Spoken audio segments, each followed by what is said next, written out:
Mahilig po ba kayo mga bossing ko sa kalabasa? Ako pa mga bossing ko ay bumili ng gantong kaliit na kalabasa at ako po ay may gagawin po dito mga bossing. Alam niyo po ba mga bossing ko na ang kalabasa ay mabisang proteksyon lalo-lalo na para sa ating buong pamilya. Ngayon po mga bossing ko, hindi ko muna ito bibiakin pero sasabihin ko sa inyo ang dapat inyong gawin. Kasi ito pa mga bossing ko ay kailangan makapag-focus ako ng panalangin kapag po ito ay ginawa ko mga bossing ko. At gagawin ko lamang po ito mga bossing ko ng mga bandang alas 7 ng umaga sa may silangan. Ngayon po mga bossing, ang pinakamainam ay Tuesday at Friday. Pero kung ikaw po ay abala sa mga ganyang araw at hindi ka makakapag-focus sa pag-wish, huwag mo nang mag-wish mga bossing. Kailangan po ito mga bossing ko ay taimtim na panalangin mga bossing ko at umarap ka sa gawing silangan. Pwede kayo magpagawa ng ganito sa akin mga bossing ko. At ang halaga po nun mga bossing ko ay 2,500 pesos. Bakit ka mo mga bossing ko? Ganito lamang mga bossing. Kayo pa mga bossing ko ay kumuha ng ganitong kalaki lamang. O kung gusto nyo mas malaki, pwede rin naman. Mura lang naman ang kalabasa mga bossing, pero marami po itong sangkap na gagamitin. Ito pa mga bossing ko ay protection para sa buong pamilya mga bossing. Para lahat ng pamilya ay swertein sa buhay. Lalo-lalo na tungkol sa usapin ng pampinansyal. Ngayon po mga bossing ko, ito po ay aalisin natin yung pinakatangkay, pero wag nyong itatapon. At pagkatapos mga bossing ko ay kunin nyo ang lahat ng buto po nito. Huwag nyo rin po itatapon at ibilad nyo lang po ito mga bossing ko sa liwanag na sinag ng araw sa umaga. Pwede nyong gamiting lucky charms po yan, ilagay nyo lamang sa inyong pong wallet or sa inyong pong bag or sa lagayan ng inyong kaperahan. At pagkatapos, eto naman, bumalik tayo dito. Maganda ka ng kahit anong wine mga bossing ko na hindi pa nabubuksan. Dapat, fresh na fresh ang wine at may spirit pa ito.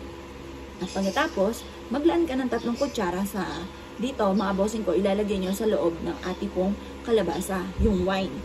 At pagkatapos, lalagyan nyo rin po ito ng kristal, mga bossing. At pagkatapos, lalagyan nyo rin ito ng konting bigas at konting asin. Kumuha ka ng isang malinis na papel at isulat nyo lahat ang nais ninyo na maganap sa buhay po ninyo. Halimbawa, makamit ko lahat ang aking mga pinapangarap. Ngayong taon na ito, ay sisiklaglag at umapot, napakadaming blessing ang darating sa akin.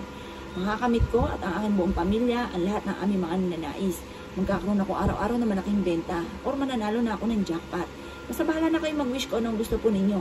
At pagkatapos, ipasok niyo dito ang papel. At pagkatapos po niyan mga bossing ko, lalagyan niyo po ito ng asukal. Mga 1 kutsarang asukal lamang. O mas maganda, ang gagamitin yung asukal ay mas kubado. At pagkatapos mga bossing ko, ilagay niyo na ito mismo sa loob mga bossing. Yan, itakip niyo na siya. At mas mainam, ito po, ibabalutin po natin ng pulang tela.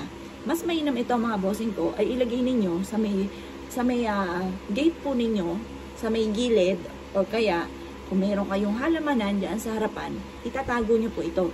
Lagay nyo lamang po siya dyan mga bossing ko sa halamanan. Ito po mga bossing ko, isa sa mga sikreto, upang sa ganon, mas mabilis ka na maka-attract ng swerte, lalo-lalo na tungkol sa usapin ng kaperahan. Ngayon, kung kayo po ay nagnanais na umorder po sa akin mga bossing ko, sabihin nyo lahat ang miyembro ng inyong pong pamilya para maisulat natin dito ang lahat ng mga kahilingan na nais po ninyo. Kung kayo po ay papuntang abroad, pwede rin po yun.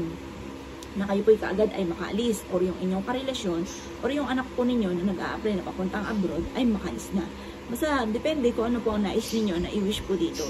Ngayon, ang madalas naman po wini-wish po dyan mga bossing ko ay tungkol sa usapin ng kaperahan, kalusugan at masayang pamilya. Yun po mga bossing ko ang madalas at huwag niyong kakalimutan na i-wish mga bossing. Yan po mga bossing ko, kung isa ka sa mga naniwala at na-issue po itong gawin niyo na po ito nang mula sa inyong pong puso. Harap ka sa gawing silangan ng mga bandang alas 7 ng umaga at ibibilad natin siya hanggang alas 8 ng umaga. At makalipas ang alas 8 ng umaga, mga bossing ko, ilagay nyo na ito sa harapan ng inyong pong tahanan. Itago nyo ito sa may halamanan po ninyo mga bossing ko. At makakatulong po ito upang sa ganon, buong taon ka na swertihin. Pagpapalit ng taon, magpapalit ka rin ng ganito. Kasi once na hindi ka nagpalit ng mga pampaswerte at inabot pa rin yan ng bagong taon, kung ano naganap sa inyo ng taon na yon, kung hindi ka sinuwerte, ganun pa rin na magaganap sa susunod na taon. Kaya dapat, bawat taon, pinapalitan, lalo-lalo na ang kalabasa. Kaya kung ikaw ay naniniwala at nais po itong gawin niyo na po ito na mula sa inyong pong puso. Or kaya umorder po kayo sa 0948-788-9806.